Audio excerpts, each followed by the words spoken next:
Chapter 10, The Fire That Roasts. We left off with a green coffee bean. It was pale. It was hard. It smelled faintly grassy. It looked nothing like the rich, dark, fragrant substance that fills a coffee grinder. This chapter is about the one thing that bridges that gap. Fire. Nothing about a coffee bean's color, aroma, or flavor exists until heat creates it. People learn to control that transformation over time. Precisely. Reliably. At scale. That story is its own small, fascinating history. Iron dippers over open flame. The earliest coffee roasters we have real record of date to somewhere between 1500 and 1600. Arabs across Mesopotamia used them. We have documentation from Baghdad. These were shallow iron dippers. They had remarkably long handles around 34 inches. They had a small footrest. Roasters held them directly over an open fire. The bowl itself was only about 8 inches across. Roasters worked the beans with a separate metal spatula. They stirred constantly. This kept the beans moving. It stopped them from scorching. The process was entirely hands-on. It was physically demanding. Someone had to crouch or kneel beside an open flame. Their arms stayed extended. They stirred and shook a shallow pan of beans for as long as the roast required. Around 1600, a second style of roaster appeared. It was an iron vessel shaped almost like a spider. It stood on its own small legs. Roasters set it directly in the coals of an open fire. They no longer had to hold it by hand. Around 1650, someone developed the first individual cylinder roaster.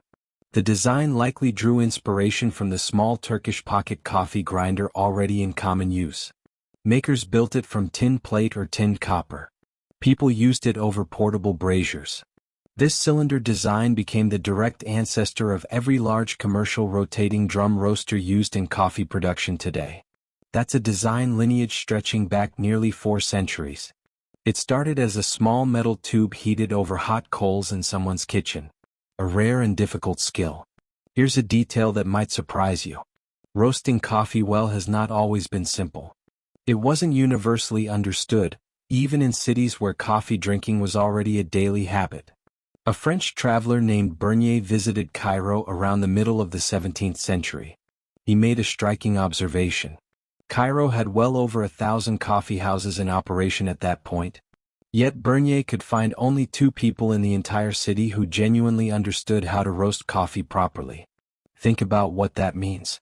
An entire city built its social life around coffeehouses. People consumed coffee constantly, in enormous quantities from every walk of life. But the actual skill of turning green beans into a well-roasted, flavorful product was rare. Only a handful of people in the whole city could reliably do it right. Roasting coffee has always been less like following a recipe. It's more like a genuine craft. It took skilled hands and careful judgment to do consistently well. This was long before thermometers, timers, or standardized equipment existed to make the job easier. Iron pans and corked glass flasks. As coffee spread into Europe, roasting methods diversified along national lines. In England, the common practice was roasting coffee in a simple iron pan, or in hollow cylinders made of sheet iron.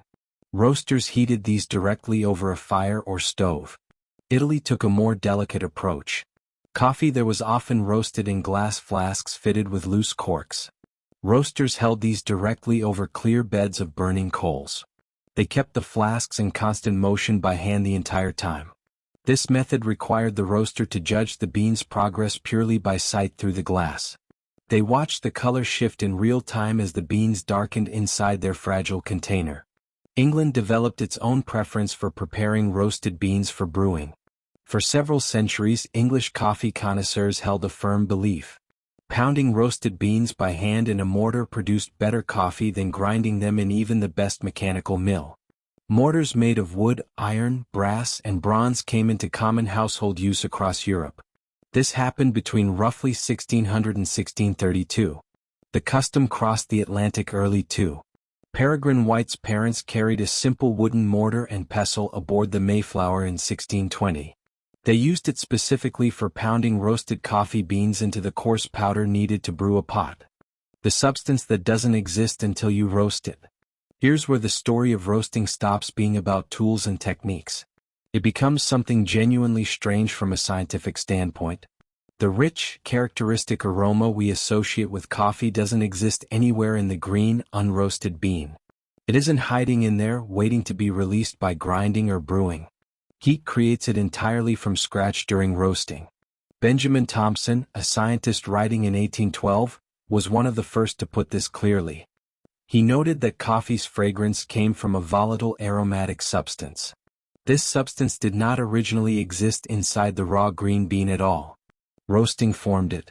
In the decades that followed, chemists spent enormous effort trying to pin down exactly what this substance was. It eventually got an informal name, caffeol. Researchers gradually realized this wasn't one clean chemical compound. It was a shifting, complex mixture of many different substances working together. Different chemists isolated different pieces of this puzzle. One researcher analyzed the vapor escaping from roasting coffee. He found water, caffeine, acetic acid, a compound called quinol, methylamine, acetone, various fatty acids, and a substance called pyrrole. Another researcher examined a similar sample. He instead found large quantities of caffeine, furfural, and acetic acid. He also found smaller traces of acetone, ammonia, trimethylamine, and formic acid. Oddly, he could not detect the specific caffeol compound the first researcher had reported. Yet another researcher separated out a completely different substance. Colorless crystals containing sulfur. They melted at a very specific, narrow temperature range. They dissolved readily in ether. They barely dissolved at all in water or alcohol. All of this careful chemistry amounts to one thing. Coffee's aroma is not one single thing. It's an intricate cocktail of dozens of distinct volatile compounds.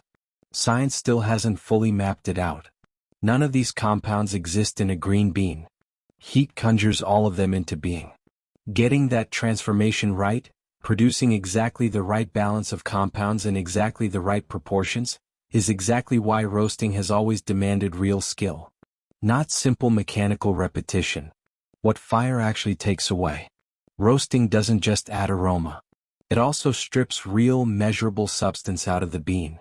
A bean roasted to a typical, moderate roast level loses close to 1/10 of its original fat content. It loses more than 1/5 of its original caffeine content. This happens simply as a natural consequence of the heat. Some roasting practices made those losses dramatically worse. Sellers sometimes glazed coffee beans with sugar before roasting. This was once a common commercial practice. Partly aesthetic. Partly, as the next chapter will make painfully clear, sometimes a deliberate trick. Glazed beans required higher roasting temperatures to achieve the desired appearance. Higher temperatures meant far greater losses of the bean's original substance. Documented tests used Java coffee glazed with a modest 8 to 9% added sugar. The roasting losses nearly doubled. Roughly 18% of the bean's original fat content vanished entirely. A striking 44% of its original caffeine content got destroyed in the process. That's nearly half the stimulant content a drinker might reasonably expect to pay for. Gone before the bean ever reached a cup. A clock that starts ticking the moment the fire stops. There's one more curious wrinkle worth knowing. Especially if you assume coffee simply keeps indefinitely once roasted. Green, unroasted coffee actually improves with age and storage. It mellows and develops in ways many roasters and traders came to value. Roasted coffee does the exact opposite. It begins deteriorating almost immediately. It continues to decline steadily with time. Even in the best available containers. The causes are exactly what you'd expect once you understand what roasting does. Oxidation sets in. The same volatile aromatic compounds that heat worked so hard to create begin quietly escaping right back out of the bean. They drift away into the surrounding air. They take the coffee's most valuable qualities along with them. In other words, the very fire that makes a coffee bean smell and taste like coffee also starts an invisible, irreversible countdown. The moment it finishes its work. Every bag of roasted coffee beans anyone has ever bought was already, quietly and continuously, becoming a slightly lesser version of itself. From nearly the moment it left the roaster. Naming every shade of brown.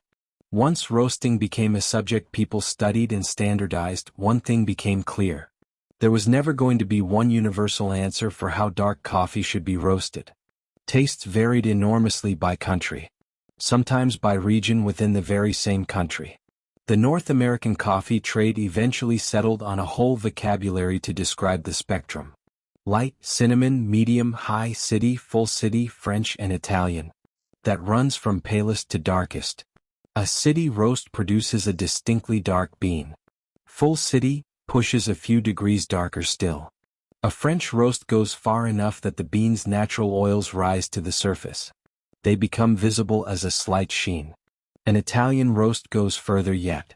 It's carried all the way to the edge of actual carbonization. Dark and brittle enough to crumble into powder with barely any effort. Different countries gravitated toward wildly different points on this scale. England traditionally preferred a notably lighter roast.